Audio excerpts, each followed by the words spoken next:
What's up, guys? It's Gardy B with the Jenkins and Jonez show. As always, I'm here with my good internet buddies, Dragonfly Jones, a.k.a. Tyler. What's up, guys? With Jethro Jenkins, a.k.a. John. What's up, bubbas? And if you fuck with us, you want to see more of our content, please jump on YouTube and subscribe to our channel. We just finished watching the Warriors-Mavs Game 3. What do we want to say about this game, fellas? I mean, Tyler made the comment, it's weird that the Warriors are the grown-ups now. And this just feels like it is. As soon as the Mavs beat the Suns, I think the writing was on the wall a little bit, but it just feels like, I mean, there's no one else with championship experience in the playoffs, experience winning championships. And it just feels like this is their savvy vet chip. Like you made the Tim Duncan analogy, Tyler. I think that's perfect. They just feel like they're the grown-ups and everyone else is still figuring out how to play around their best player. And, like they're the ones who are getting to the basket while they're sitting back watching the Mavs go 0 of 9,000 from 3-point range. Is there anything else we're going to get out of this series, Tyler? What do you think? They pulled off the Warriors tonight put off like the most annoying playoff loss you can take, which is the whole being up by 10 for like a whole half. Right? It's just like if this was a football game, it would have been someone stiff arming you for 40 yards. You know what I'm saying? Before they score. Right? Like it was just one of those super annoying, savvy vet, never giving up the lead losses. And like you mentioned, like it's like the Warriors, they're the savvy vets now. They're not the brash, young, disrespectful motherfuckers who would have wanted to blow that 10-point lead open by, 20 and beat you by 30. They're not those, guys anymore. They're the ones who know that, it's about execution. It's about, making high IQ plays. And that this is a team that does not have that is not there yet. And they're just going to, play with their food a little bit, but not at a point of where they're going to jeopardize shit just because they're kind of, fucking load managing and they're old heads who need to just, kind of pace themselves before they finish shit off. You know what I mean? That's what that game felt like today. I agree. They get cute a lot because they can. Like, it'll be like the first half, they're just playing around a little bit. And then Steph will be like, all right, man, it's time to be an asshole for a second. And I tweeted this too. I hope when they talk about Steph, they just don't talk about how he was a great three-point shooter and he had really light eyes and he was light-skinned.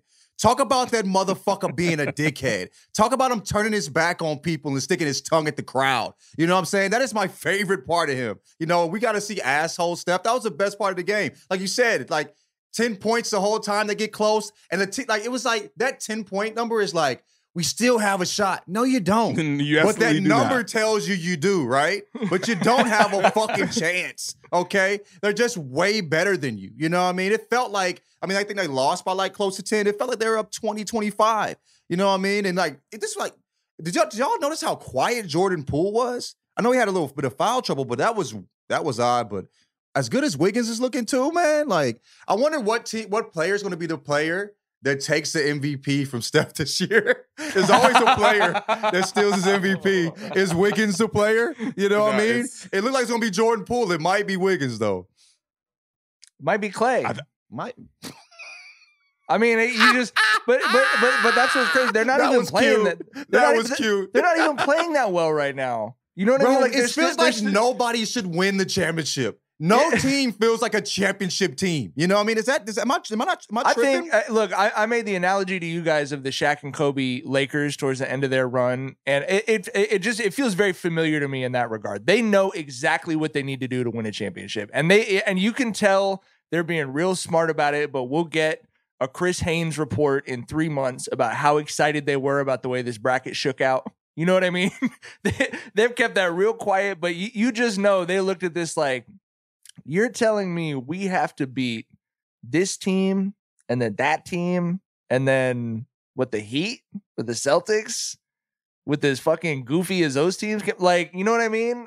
And so I don't know. It just feels like it worked out great for them. And I wouldn't be surprised in the fucking slightest if Clay comes out and shoots 60% from 3 in the finals.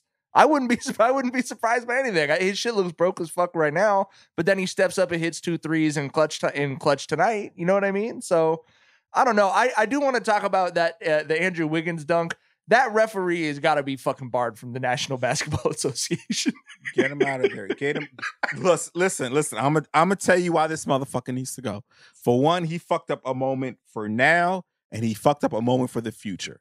Because, okay, we know that this series, the story is Luka's getting slapped the fuck around. You know, he does not have anything for the old heads, for these savvy vets and the Warriors. There's going to come a day, though, where Luka is probably going to fucking step over these Warriors to, continue on his path to get to where he needs to go. And they took that moment from us where it could be like, Wiggins yammed on this motherfucker, and then 2025, fucking Luka hits a shot over Wiggins that locks that series up. And they took that moment from us, bro. Like I said, they fucked up the now and they fucked up the future with that. And I hate that because you especially on fucking charges when a motherfucker's already mid-air. Like they did that shit with Kobe and Nash too. Like, bro, just let that shit happen. Please, for the sake of the game, if you don't, give a fuck about how fans feel, because refs do not give a fuck about what fans have to say. So I'm asking them to please think of the integrity of the game before they make a bullshit call like that again. He's the only player in the world, only person in the world that thought that was a charge. Like, everybody is celebrating. And then you see this fucking weird-ass motherfucker, like, just excitedly, nah, nigga. That's a charge. Bitch, if you don't shut your motherfucking ass up, immediately I was like, he can never ref a game of basketball again. Not even a fucking rec league. I don't want to see him with fucking fourth graders, 4-year-olds. Get him the fuck away from basketball, bro. I hate that shit, bro. Did you see how excited he was to ruin everybody's happiness? We are forced to watch this fucking Mavericks team, okay? We know who's gonna win. A good moment happens in the damn series, and you just want to ruin it. Get this motherfucker away from basketball immediately. Okay? If Vinny walks into the YMCA next month and that ref is standing in there, we're just gonna we're just turning around and walking away. No, hands and feet. Call me, Mike. Call me. Gangland Guardy. Get them blue boys on the line.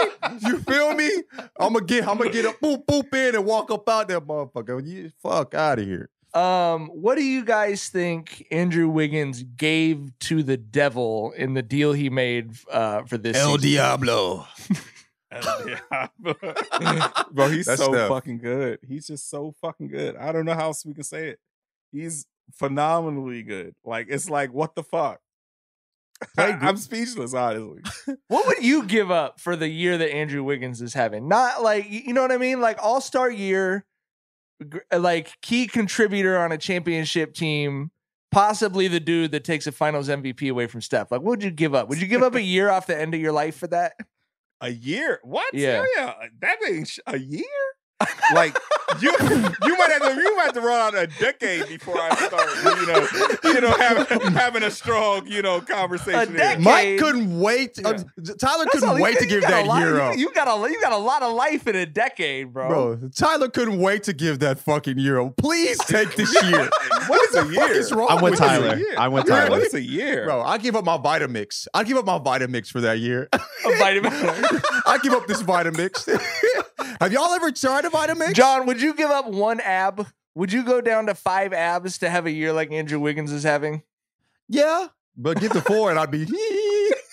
I can't get down to 4, man. We scary times, G.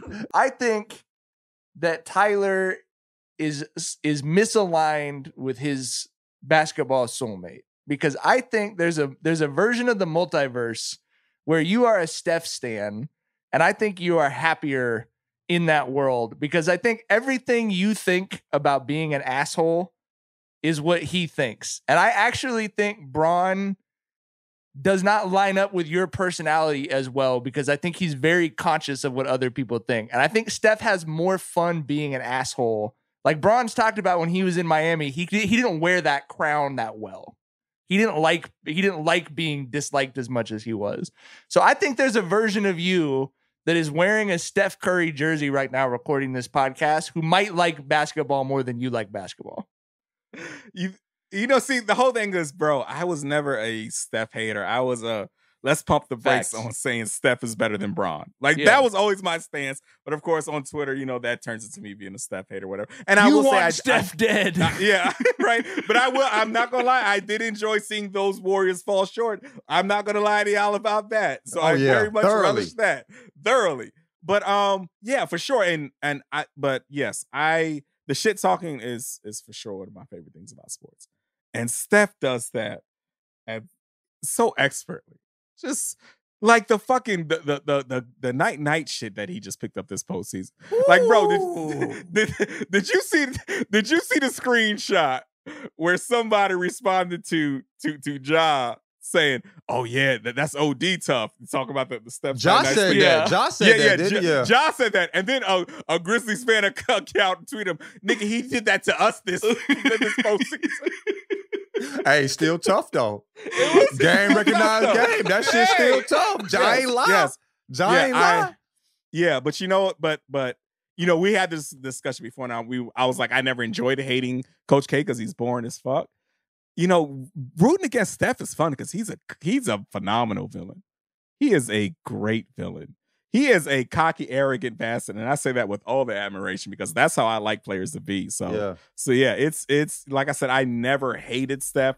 Like I said, he was in the way of my GOAT for a few years. He took some rings off the table there, of course. But Steph's a bad motherfucker, and I never took that from him. And I thoroughly enjoy how much of a dickhead he is.